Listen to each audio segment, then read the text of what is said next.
Hello, my AP students. This is Wendy with AP History Help, and this is the AP History Help podcast, where you will learn everything you need to know about taking AP History classes, from skills to content, from historical thinking skills to themes in history. Whether you're taking or thinking about taking AP World History, AP US History, or AP European History, this podcast is for you. Be sure to check out the episode list and show notes to find the topics that you need help with. AP History Help is on TikTok, Instagram, and YouTube, where I'm happy to answer your questions. Woo! Or woohoo! Or yikes! Or phew! However you look at it, the exam, it's happening. After years of helping students prepare for the exam, I'm going to share with you my very best advice today. From last-minute studying ideas to test-taking skills in general to what I do in the last 24 hours before the test, you're going to want to take a short break from stressing about that test to listen to what to do between now and then that will better prepare you for the test, to review what to expect on it, and get a little confidence boost from me. You have put in a lot of energy and probably some sweat and tears, and you want the maximum return on your investment.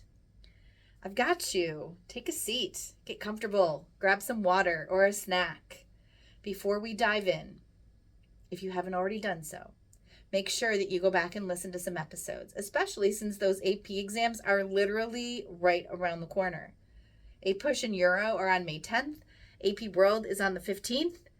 Need a refresher on the DBQ, the LEQ, the SAQ? Check out episodes 9, 10, 11. Stumbling over techniques on answering the MCQs? Check out episode 8. Not sure how to use the documents to support your thesis? Listen to episode 14. I'll put the list of previous episodes in the show notes, or you can see them on your podcast player. And I say it each episode, but I'll say it again. They're all on demand for your listening and or watching pleasure. And by the way, the episode that will be released on May 20th will be a recap of the exam. While no one knows about the multiple choice other than you guys who took it, the FRQs will be released after the exams are over. So I'm going to give you my thoughts on those to wrap up this school year. Come in, students. Take your seats. It's time for some AP History Help. Okay, everyone, quiet down. The test is just days away. Everything I'm going to cover today is to help you with that test. Now, hopefully the test is just days away and not tomorrow for you. If you have to pick which content you're going to study, I want you to look at that success planner for history students on pages 16 and 17. What? You don't have one? Why? Okay. Well, if you had it, you'd see the breakdown of units or periods and the exam weighting for each one. Yes, I'll drop it in the show notes. Anyway, AP World, notice that units 3 through 6 are weighted heavier than 1, 2, and 7 through 9. So focus your attention or cramming on 1450 to 1900. In addition, the LEQ on that exam gives you 3 choices. Choice 1 could be from 1200 to 1750. Choice 2 is 1450 to 1900. And choice 3 is 1750 to 2001. If you think about it, becoming an expert on that 1450 to 1900 range could result in being able to answer at least the middle question and possibly the other 2. APUSH kiddos. Similarly, your last-minute studying should be directed to periods 3 through 8, or 1754 to 1980. Don't worry so much about units 1, 2, or 9. Now, your LEQ, it doesn't overlap like the world exam. Just know that you wouldn't be as prepared for LEQ 1, but you'd be great for number 2. And number 3 is 1890 to 2001. So you're only talking like 20 years that you wouldn't be as prepared for. And last, Euro students, I'm sorry, your units are all equal in coverage on the exam. However, when it comes to being prepared for the LEQ, I want you to study 1648 to 1914 more than the other time periods. That's units 4 through 7. You might get lucky because the prompt number 1 is from 1450 to 1700. 2 is from 1648 to 1914. Prompt 3 is 1815 to 2001. What does this all mean? Well, the LEQ is the essay that you need a good deal of evidence in your head so you can write a nice long essay. Knowing a handful of topics from those time periods and the themes they fit in, like social, economic, political, not only covers that middle prompt's time period, but also, if you're lucky enough, it will bleed into the time period of the other 2 prompts. How should you study? Well, do some practice questions. Read old SAQs and brainstorm on how you'd answer them. If you don't know the answers, look them up. Learn from what you don't know. Next, I want you to think about themes in history and historical thinking skills. Way back on episode 2, I talked about the different themes in each of the history classes. As you review, I want you to categorize events in history as to whether they are social, political, economic, cultural, or technological. Those are the 5 basic ones that appear on those written prompts, as well as the multiple choice questions. For every unit or topic, you should be thinking thematically. Let me give you an example that applies to all 3 courses, the Columbian Exchange.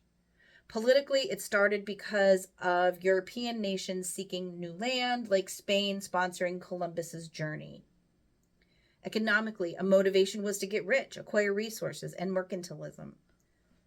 Socially, it started the African slave trade, as well as the trade of many foods that would lead to population growth in Europe. Technologically, it is able to happen because of the use of the compass, the caravel, and the astrolabe. Second, in that same episode 2, as well as 18, 19, and 20, I talked about causation, comparison, and change over time. Identify those things as you're reviewing. Oh, was that an effect of that? Or a cause of this other thing? Ooh, see how this changed over time? Those themes and thinking skills are the stuff that questions are made of. And it's the expectation of the College Board that you know history in a thematic, historical reasoning way. Are you taking another AP History course next year? If not, do you know someone else who might be? The Success Planner for AP History students is an interactive planner that will help you or them to organize things in a way that you can reflect daily or weekly and see the big picture concepts and skills. You already heard me reference it related to the course and the weighting of the units. The themes and historical thinking skills are in there too. This will be helpful to start the new school year out with. It's set up to be a user-friendly weekly companion on your journey to acing the AP exam. I want you to be able to focus on the important content each day, each week. The thinking skills that we cover in our class and in your AP classroom. And most importantly, you should take the time to reflect on the overall process of what you're learning and which skills you're developing. I will put the link to purchase the Student Success Planner in the show notes, but you can also access it through the aphistoryhelp.com website or head on over to Amazon and search on AP Success Planner, and it'll be right at the top of the search results, well, right after the sponsored results. All right, next we're going to talk about study skills. You can use these skills in preparing for any test. First, no distractions. Put the phone upside down and on silent. Better yet, put it in the other room. Second, set goals, either an amount of time or content to cover that is realistic. Third, give yourself breaks. Study for 25 minutes and take a 5 to 10 minute break. Repeat that no more than 3 times, and then give yourself a longer break. Look up the Pomodoro method for more on how and why that works. Third, if you listen to music to help you focus, make sure there are no words. Words in music interfere with the cognitive processes in your brain. Look up instrumental versions of your favorite type of music, although Mozart is the best. And be aware that there are some people who believe that studying to music doesn't help because then your brain wants the music back during the test to recall the information. And unfortunately, that can't happen. Chew gum or have mints, but then chew the same gum or have the same mints during the test. Hydrate, although not so much that you're going to have to stop taking the test for a restroom break. Breakfast should not be sugary or high carbs, or you will crash when you need energy for the written response. High protein, like bacon and eggs, is your best option. And don't skip breakfast either. Your brain needs energy, which comes from food. And if you don't feed it, it subconsciously is worried about food, not the test. Do not stay up all night and study. You should get a good night's sleep the night before the test. If you stay up till 3 a.m. studying and you only get 3 hours of sleep, your brain, it will fail you. Let it rest. Let it process all the information you've been studying. Recall is more challenging for your brain on little to no sleep. And you run the risk that you're going to doze off during the exam. And we don't want that. Here are some AP exam specific pointers. You need a pencil for the multiple choice questions, and many schools now require a good old-fashioned wooden pencil. You also need a pen for the written answers, only blue or black ink. If you don't like writing in pen, too bad. Starting right now, grab a pen. Everything you write, do it in pen. Get used to it. If you haven't been writing a lot, start now. Write anything. You need to get those hand muscles in tip-top shape for the marathon writing session that you're about to do. No highlighters, no colored pens. You can't bring scrap paper, but you are allowed to write anywhere on your test booklet once the exam has begun. Many testing centers, unfortunately, will no longer let you wear a watch, even if it's the old-fashioned kind, the stupid watches as compared to smartwatches. But there should be clocks in the room. When you take your seat, make sure you can see the clock. If you can't, ask someone before the test starts to make sure that you can see it. You are going to need to manage your time, and you can't keep track of it if you don't know what time it is. Dress comfortably and be prepared for cool or warm air. That means a t-shirt, but also a jacket or a sweatshirt. You want to make sure you are comfortable. Minimize any possible distractions. Now, while the test is a total of 3 hours and 15 minutes of test taking, the directions at the beginning take forever. And there are directions again between the MCQs and the SAQs, not to mention collecting test papers. And then you get a break and a whole new set of directions before the DBQ and the LEQ. At the end, there's then that controlled collection of test papers. Now, I tell you this because if you're leaving after the test and someone's coming to pick you up, Let them know that it will be at least 4 hours from the start of your test. I don't want you worrying about someone getting impatient waiting for you, and I don't want your ride to just leave you there. It's time for Wendy Teaches History. Sit back, students. It's time for a story. Cue the Mexican music. Grab the maracas. Yesterday was Cinco de Mayo. Happy May 5th, Mexico. Wait, what? No one in Mexico cares? Yeah, pretty much. Well, the 5th of May does commemorate Mexico's victory over the French in the Battle of Puebla in 1862. It's a relatively minor holiday in Mexico. But Americans have wholeheartedly embraced Cinco de Mayo, and it's become a fusion of Mexican culture and American revelry. It's more like Mardi Gras or St. Patrick's Day in that they are American celebrations that have their roots in cultures elsewhere. In actuality, the biggest Mexican patriotic holiday is September 16th. That is their Independence Day, their 4th of July. And that is the day in 1810 that Miguel Hidalgo rang the bell of his church and urged the people to take up arms against the Spanish, spearheading the Mexican Revolution. All right, last, we are going to end on a positive note in a good place. Let's have a pep rally for you and the AP exam. First, you are not defined by a test score. Years from now, it will not matter if you scored a 1 or a 3 or a 5 on the AP exam. What matters most is the character traits you have developed by taking on this very challenging class. And you've worked so hard and you've learned so much. You have done things that you didn't even know you could do.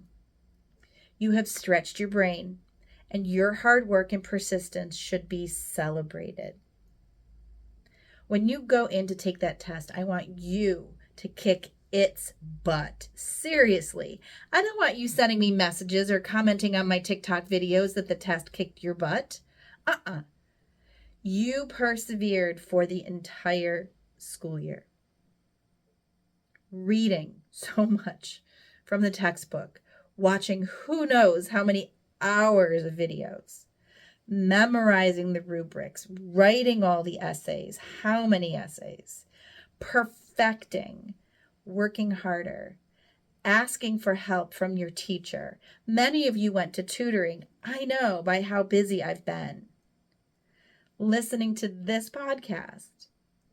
You grabbed this course and said, "You shall not defeat me." For many of you, this will be the hardest test you have ever taken. But it will likely not be the hardest test you will ever take. Like training to run a marathon, this might just be your first race, but you are ready. What do you do when that anxiety starts to kick in during the test? I want you to close your eyes and take a deep breath. And as you breathe in, say something positive. I am good enough. I am prepared. I know this. And then, as you breathe out the negativity. No more obstacles. I haven't forgotten. Do that a few times. Breathe in the positive messages and breathe out the negative self-talk. Also, try visualizing. See the answers in your notes or the book. Visualize the rubric. Look at the right answer. Visualize turning in the test. See yourself succeeding. And like I said before, this test will not define who you are as a person. Okay, kiddo, you've got this. After the test is over, celebrate your efforts. Then send me a message on TikTok or Instagram or email me. Let me know how it went. What worked? What freaked you out? What surprised you? What didn't I tell you about that maybe I should have? I'll be back for that last episode of the school year on May 20th to recap each of the 3 tests and what I think about the free response portions. But that will do it for this episode. Don't forget to come back to Wendy for AP History Help. And this episode of the AP History Help podcast is now history.